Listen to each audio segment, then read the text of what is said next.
हमारी जमात में बैठने वाले, हमारी महफिलों में बैठने वाले, हमारी दस्तरखान पे खाना खाने वाले, हमारी रोटियां तोड़ने वाले कहते हैं आला हजरत दीन का हिस्सा तो नहीं है, आला हजरत ईमान का जुज तो नहीं है, आला हजरत को मानना जरूरी तो नहीं है, आला हजरत कलमे का हिस्सा तो नहीं है, आला हजरत शरीयत का हिस्सा तो नहीं है।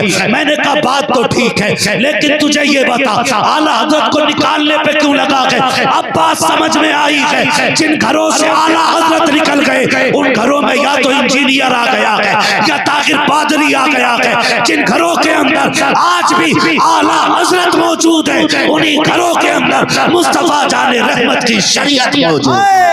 नारे तकबीर, नारे रिसालत, पैगाम आला हजरत, तालीमात आला हजरत, मसलके आला हजरत।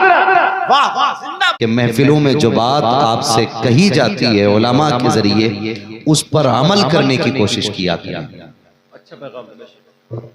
ये सबसे जरूरी बात है, क्योंकि अब हमारे यहाँ कोई तन्हाई की महफिल नहीं रह गई। अब समझो मजलिस मुशावरत भी यही है, इबादत भी यही है, तबलीग भी यही है और अब तदरीस भी यही है। इस बात पे गौर करें कि मेरे समीत जितने लोग हैं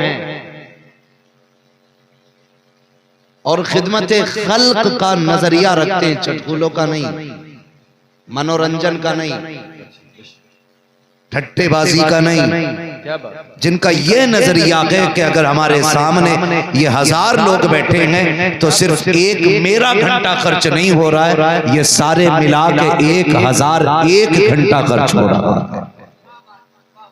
हमें सबके एक एक मिनट की फिक्र होनी चाहिए। और अगर इस घंटे की कीमत का अंदाजा न लगता हो तो ऐसे लगा दो कि आप 9 बजे से अगर या 10 बजे से बैठे हैं और अभी कितना टाइम हो रहा है? 2:30 हो गए। हाँ जी, 2:30 बजने वाले। कितने? 2:25 हो रहे हैं ना? क्या घंटे हो गए? बोलो जरा, मैथ सही है ना सब? अरे पढ़े लिखे लोग यार। 10 से 2:30 तक कितने हो गए? 2:30। कितना हो गए 2:30 तक? अरे हाँ वही 2:30 कह लो। कितने हो गए सारे? जोर से बोलो यार। 4:30। कोई मस्जिद तामीर हो रही हो और इतने लोगों में से हर शख्स के 4 घंटे मस्जिद में मजदूरी के लिए अगर लगा दिए जाएं तो पूरी मस्जिद तामीर हो जाएगी, 1 रुपया खर्च नहीं होगा। इससे अंदाजा लगा लें कि हमारे एक बंदे का 4.5 घंटे की कितनी, और उसमें भी हम सोचते हैं कि कोई ठट्टे लगाने वाला है। मूड नहीं बना यार, मजा नहीं आया। अगर मजा ही लेने तो मौलवी ना बुला के शेख चिल्ली बुला लिया करो। अच्छा पैगाम। तमाशा ही अगर जलसों को बनाना है तो फिर डुगडुगी वाला बुला लिया करो। क्या पैगाम, वाह माशाअल्लाह। इस मिंबर पे उसका हक है कि जिसका यही अमल हो कि उन्हें जाना, उन्हें माना, न रखा गैर से काम, लिल्लाहिल हम्द में दुनिया से मुसलमान हो गया। ऐसे लोगों का हक इस मिंबर पे, और ऐसे ही लोगों को बुलाना चाहिए। ये नहीं कहता मुझे बुलाओ, मुझसे अच्छे बहुत है, मैं सबसे घटिया, अच्छे अच्छे लोग बुलाओ, लेकिन उन्हें बुलाओ कि जो कम से कम हमारे हालात पे नजर रखते हैं। माफ कीजिएगा बातें कड़वी होती हैं। हमें अगर लगता है ना कि उठ के इस बंदे ने 500 का नोट हमें देना है तो हमारी नजर इस पे टिकी रहती है। कब आ रहा हो 3 बार इसका नाम लेंगे, बड़ा अच्छा लड़का है, बड़ा अच्छा लड़का है, 500 रुपए दे दिए तो इससे अच्छा ही कोई नहीं।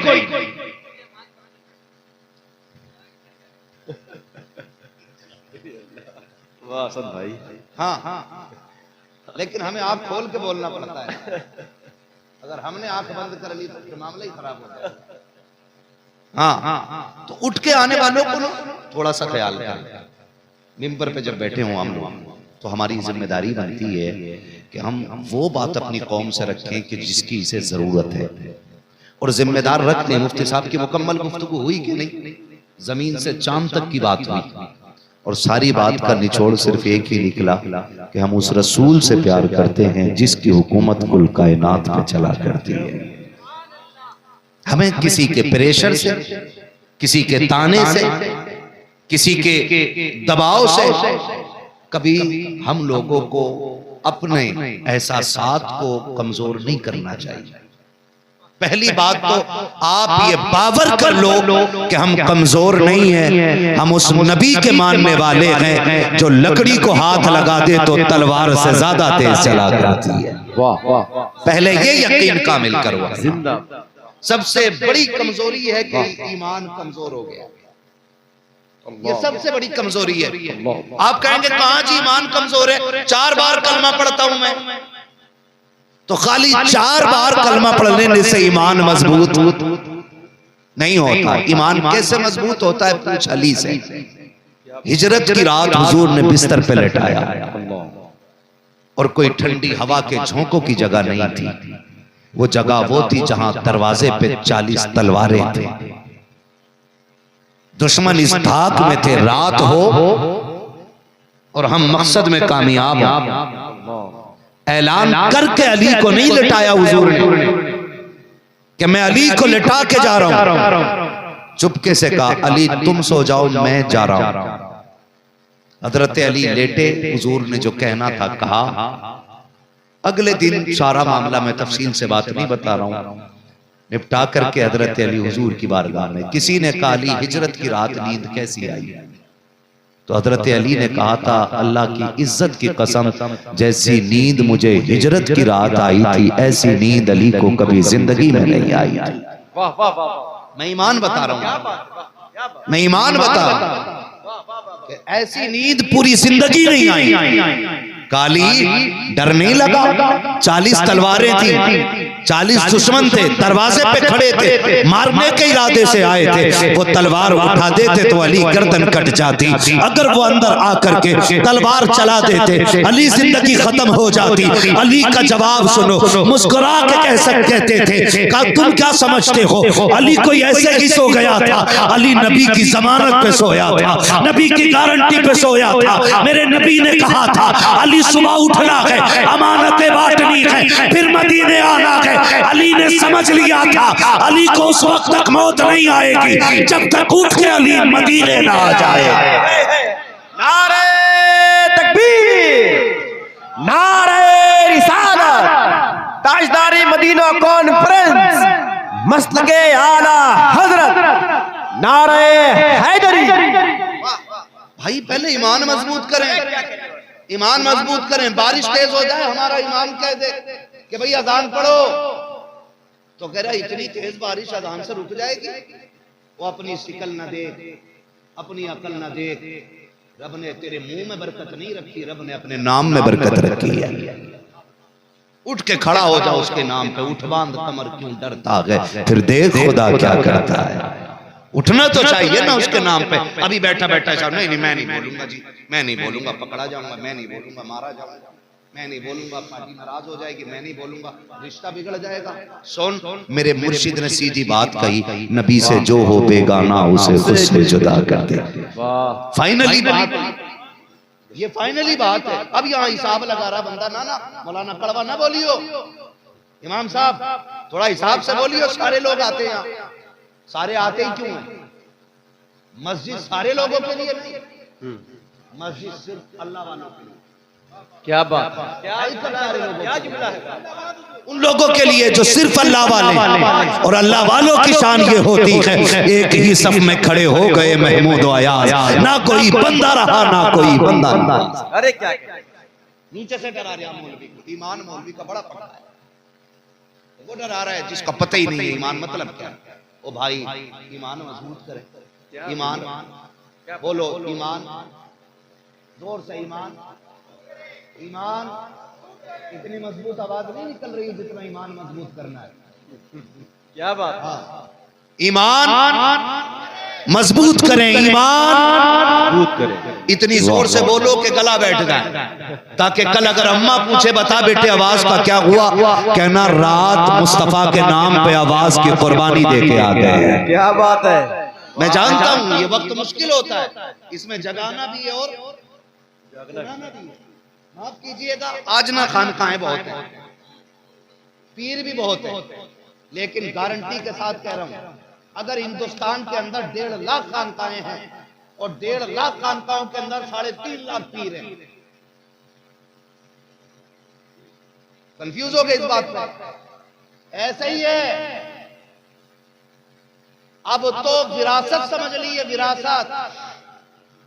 क्या बात। अच्छा है। हाँ, एक बेटा पीर बनने के लायक है तो सारे गलत नहीं कहा दासद भाई ने, अंधभक्तों से डर लगता है। उधर ही अंधभक्त नहीं, इधर भी है। दाढ़ी है नहीं 10 अंगूठी फिर भी पैर कतई महंगा है, एक कपड़ा बदन पे नहीं फिर भी घेरा बड़ा पहुंचा हुआ बाबा। नबी का दीन है, तुम्हारे चौपाल की जोड़ी हुई पंचायत नहीं। और कोई हल्के में ना ले हुजूर के दीन को। उमर मजार में लेटे जरूर हैं, लेकिन आज भी नबी के दीन के पहरेदार बन के लेटे हुए हैं। ख्याल रखिए, हुजूर का दीन लावारिस नहीं है। नुकसान बहुत पहुंचा हमें इन चीजों से। जो अहल थे वो भी पीर बन गए, जो ना अहल थे वो भी, तो हम सबके हाथ छूने लग गए। पहली बात तो मैं अर्ज करूंगा, जो पीर बना हुआ हो और शराइत उसमें मुकम्मल ना हो, उस शख्स को उलमा के मिंबर पे लाना ही नहीं चाहिए। बेशक। उलमा के मिंबर पे तलबा के दरमियान नहीं लाना चाहिए। जब जाहिलों की चमक दमक हमारी जमात देखती है ना, तो सोचती है क्या जरूरत है मीज़ान जैसी किताब पर रखा मारने की। हाँ, क्या जरूरत रह गई है इल्म सीगा में भेजा खराब करने की। चलो इन्हीं के रंग में रंग जाओ और 2-4 लोग पटा लो, काम चलता रहे। नहीं करना, ये हुजूर का दीन है, ये ना अहलों के लिए नहीं, अहलों को जिम्मेदार बनाया गया है। ईमान मजबूत होना चाहिए हमारा। क्या होना चाहिए? जोर से क्या होना चाहिए? ईमान इतना मजबूत होना चाहिए कि हम कहीं भी जाएं हमारी हिफाजत हमारा रब करता है। रखेंगे इतना मजबूत अकीदा इंशाअल्लाह। हम कभी मुश्किल में फंसेंगे तो हमारे लिए मुश्किल कुशा मौजूद है। ये अकीदा होना चाहिए। माफ कीजिएगा, आज हम किधर जा रहे हैं सद भाई? तवज्जो कीजिएगा, बड़ी आहिस्तगी के साथ हम मसला के आला हजरत से फिसलते जा रहे हैं। और बात समझ में नहीं आ रही है, सारे वाह वाह करने पे लगे पड़े। क्या शेर पढ़ दिया, क्या शेर पढ़ दिया। एक बंदे ने मेरा हाथ पकड़ा और उसने कहा आपको नहीं लगता है कि कुछ गलत हो रहा है? मैंने कहा क्या गलत हो रहा है? उसने कहा कि 1450 साल, असद भाई तवज्जो दे और ये जिम्मेदार लोग दुआएं दे दे खाली, 1450 साल हो गए। 1450 साल से आज तक की हमारे अकाबिर का उसूल ये है कि उन्होंने नबी के खानदान को नबी के जरिए मुतारफ कराया। आज नबी का तारुफ कुछ लोग खानदान के जरिए कराते हैं। यारी भेजे में आने वाली बात है। धीरे धीरे आला हज़रत हमारे दिल से निकालेगा। हमारी जमात में बैठने वाले, हमारी महफिलों में बैठने वाले, हमारी दस्तरखान पे खाना खाने वाले, हमारी रोटियां तोड़ने वाले कहते हैं आला हजरत दीन का हिस्सा तो नहीं है, आला हजरत ईमान का जुज़ तो नहीं है, आला हजरत को मानना जरूरी तो नहीं है, आला हजरत कलमे का हिस्सा तो नहीं है, आला हजरत शरीयत का हिस्सा तो नहीं है। मैंने कहा बात तो ठीक है, लेकिन तुझे ये बता आला हजरत को निकालने पे क्यों लगा है? अब बात समझ में आई है। जिन घरों से आला हजरत निकल गए उन घरों में या तो इंजीनियर आ गया है या ताहिर पादरी आ गया है। जिन घरों के अंदर आज भी आला हजरत मौजूद है, उन्हीं घरों के अंदर मुस्तफा जाने रहमत की शरीयत मौजूद है। नारे तकबीर, नारे रिसालत, पैगाम आला हजरत, तालीमात आला हजरत, मसलके आला हजरत। वाह वाह, जिंदाबाद। और सुनो, मैं मुअद्दबाना गुजारिश करूंगा उन लोगों से जिन्होंने किताबें उल्टी सीधी पढ़ी भी नहीं। बहुत पहले एक शोशा छोड़ा गया, अल्लाह आपको सलामत रखे। अल्लाह करे ये पैगाम पूरी दुनिया तक पहुंचे और इस कमेटी के जरिए पहुंचे। गौसे पाक की करामतें बयान हुई तो हमारी जमात के लोग आगे बोले ऐसी करामतें बयान ना करो, हम पे वहाबी हंसते हैं। तो वहाबियों की हंसने की वजह से हम अपने बुजुर्गों की तारीखें बुला क्या बात है। तो तुम्हारा कानून लगता होगा, हमारा कुछ नहीं लगता। हाँ, हमारा वो कुछ नहीं लगता, उससे दिल से जुदा कर दो। क्या बात? तुम्हें उनकी नाराजगी से टेंशन होगी, हमें नहीं। हमें अगर उनका कलेजा बगदाद वाले की करामत से फटता है तो फटे। हम आखिरी सांस तक बगदाद वाले की करामतों का ऐलान करते हैं। हमारी जमात से लोग निकले, हमारी जमात से, उन्होंने कहा ना ना ये करामत कैसे बयान कर रहे हो तुम। हाँ भाई मैंने एक बात है सरकार बगदाद के वाले से बयान किया कि खातून ने आके कहा अब्दुल कादिर एक बात बताओ, जब तुम छोटे थे मैं तुम्हें गोद में लेती थी तो तुम मेरी गोद से गायब होकर किधर चले जाते थे, किधर चले जाते थे। तो आपने फरमाया अम्मी जब मैं छोटा था और आपकी गोद में से गायब होता था तो मैं सूरज के अंदर चला जाता था। सूरज की गर्मी कितनी है पूछो इन लोगों से, है ओ भाई एक आग का गोला है, सरकार को फरमाते हैं उसमें चला जाता था, उसमें चला जाता था। तो उस माई ने कहा क्या आज भी इतनी ताकत है कि तुम सूरज के अंदर चले जाओ। तो बड़े पीर ने कहा था कि अम्मी अब्दुल कादिर का वो बचपना था आज जवानी है, वो बचपना था आज जवानी है। अल्लाह ने अब्दुल कादिर को वो ताकत बख्शी है कि अब सूरज में इतनी ताकत नहीं कि अब्दुल कादिर को अपने अंदर रख सके, बल्कि ऐसे हजार सूरज आ जाएं तो अब्दुल कादिर के सीने में गुम होकर रह जाएंगे। है जी, तो इस पे हमारी जमात से लोग निकल आए, ओ ये मनगढ़ंत बात है, मनगढ़ंत बात। अगर ये फतवा मुझ पे लगाते हो तो ये पहला फतवा उस जमीले कादरी पे लगता है जिसने ये लिखा था मैं वो सुन्नी हूँ जमीले कादरी, मरने के बाद मेरा लाशा भी कहेगा अस्सलातु वस्सलाम। क्या कहने जब ये बात चल रही थी और इस तरह के टॉपिक पे बातें चलने लगी, मीम बनाए गए, तो बिलग्राम शरीफ में सरकार रईसुल अत्किया यादगारे असलाफ नमूने असलाफ सरकार वैसे मुस्तफा वास्ती दामतुल्लाह अलैहि, मैं हजरत के पास बैठा था, मैंने कहा हुजूर ये क्या मसला है, अब लोग उन करामतों का इनकार करते चले आ रहे हैं जो हमने चूल्हे पे बैठ के सुनी थी। तो आपने फरमाया मुफ्ती साहब देखना अभी तो करामत का इनकार है, वो दिन बहुत करीब आने वाला है कि लोग मौजज़ात का इनकार करने लग जाए। बोले ये हमारे मौलवियों की स्कीम नहीं, ये यहूदियों का फैलाया हुआ एक एजेंडा है जो धीरे धीरे हमारे ईमान को कमजोर करता जा रहा है, जो हम करामतों को भी अब अकल पे तोलने लग गए। ऐसे कैसे हो सकता, ऐसे कैसे हो सकता। सरकार आला से सरकार गौसे पाक के उस वाक़े के हवाले से पूछा गया था क्या गौसे पाक ने कब्र में आके गुर छीन लिए थे, तो आपने फरमाया ऐसी तो कोई रिवायत मैंने नहीं पढ़ी, लेकिन अल्लाह ने अब्दुल कादिर को वो शान अता फरमाई है कि अगर वो चाहें तो ऐसा कर सकते हैं। अरे मुफ्ती साहब वाह वाह वाह वाह वाह वाह है जी, अरे जिंदाबाद। ये शान अल्लाह ने उनको अता, तो धीरे धीरे हमारे अंदर से ईमान निकाला जा रहा है, हमारे अंदर से ईमान निकाला जा रहा है। पहले कोई महफिल ऐसी नहीं थी जिसमें आला हजरत की बातें नहीं होती थी। आज लोग ये सोच के आला हज़रत का जिक्र नहीं करते, लोगों को बुरा लग जाएगा। गैज़ में जल जाएं बेदीनों के दिल, या रसूल अल्लाह की कसरत। हमें क्या मतलब पड़ा है किसका कलेजा ठंडा होगा और किसका गर्म होगा। सुनो जो जिससे इश्क करता है उसकी बातें करता भी है और उसकी बातें सुनता भी है। ये सीधी सी बात। हाँ, जो जिससे इश्क करता है उसकी बातें करता भी है और उसकी बातें सुनता भी है। इसलिए हर शख्स को अपने महबूब का जिक्र प्यारा हो। तो जी मुझे आला हज़रत प्यारे, मैं तो करूंगा रज़ा रज़ा। अब लोगों ने इसको भी मसलिहत का हिस्सा बना लिया है। हमारे दस्तरखान पे खाने वाला मौलवी आधा किलो मुर्गा उड़ा देने वाला कह रहे आधा किलो मुर्गा उड़ा तेरे यहाँ का माहौल करना चाहता, हमारे यहाँ आला हज़रत से बात कर दो तो ईमान गरमा जाएगा। हाय हाय हाय क्या जुमला है। नारे रिसालत, फैज़ाने आला हज़रत, तालीमाते आला हज़रत, मसलके आला हज़रत।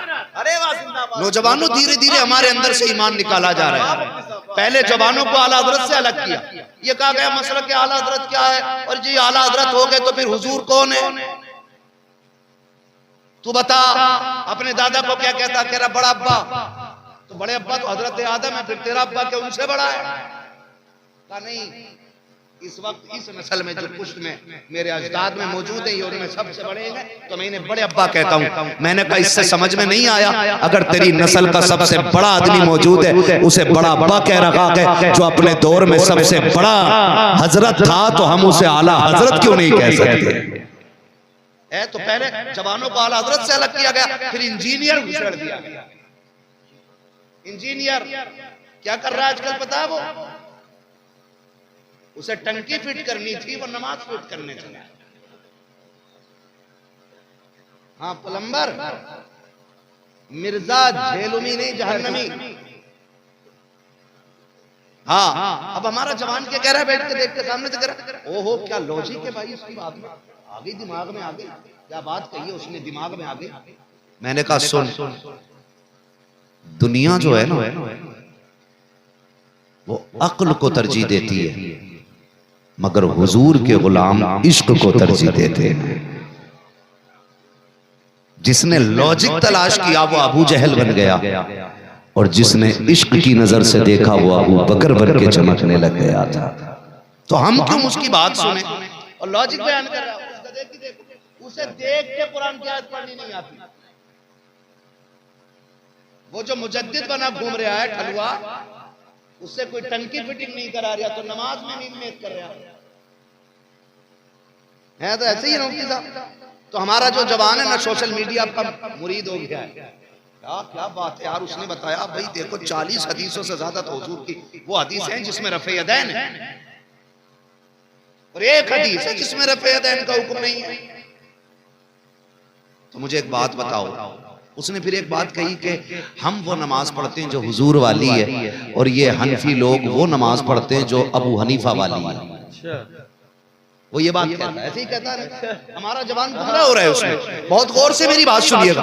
वो कहता है ये इमाम आजम अबू हनीफा वाली नमाज पढ़ते और हम हुजूर वाली नमाज पढ़ते।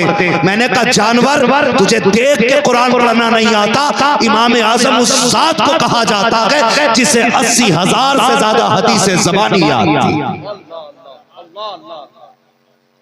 कितनी? और 40,000 हदीसें ऐसी हैं जिनसे मेरे इमाम ने आसार मुरत्तब किए हैं, फिक़ह के मसाइल का इस्तिखराज किया 40,000 हदीसों से। जिस इमाम के खिलाफ ठोंकते हो, अल्लाह ने उस इमाम को ये शरफ बख्शा था, ये इज्जत अजमतें बख्शी थी कि जिस जगह पर इमाम आजम का मज़ार है उस जगह पर बैठ करके आपने 7,000 कुरान मुकम्मल किए थे। ये शरफ अल्लाह ने बख्शा है कि दुनिया रमजान के महीने में एक कुरान पढ़ती है, 2 कुरान मुकम्मल करती है, 3 कुरान मुकम्मल करती है, लेकिन इमाम आजम उस जात को कहा जाता है जो हर रमजान के महीने में एक नहीं बल्कि 61 कुरान मुकम्मल किया करते हैं। अरे जिंदाबाद जिंदाबाद, आए वाह 61 कुरान। अब बताओ दीन की समझ इन्हें ज्यादा होगी या इस पिलंबर को ज्यादा होगी? पिलंबर को ज्यादा होगी समझ। ना जाओ उधर, मैं तो कहता हूँ खुल के, आपको शरीयत का कोई मसला पूछना है ना तो गूगल पे ना ढूंढो। गूगल पे सिर्फ वो लोग आ रहे हैं जिनकी कोई सामने से नहीं सुन रहा है। हाँ वही मिलेंगे फतवे झाड़ते हुए गूगल पे, जिन्हें कोई महफिल में पूछने तैयार नहीं। आपको मसला पूछना है ना, बरेली दूर है आपके यहाँ से, मानिकपुर शरीफ दूर है आपके यहाँ से, है ना? आपकी मस्जिद का इमाम तो आपके करीब रहता है।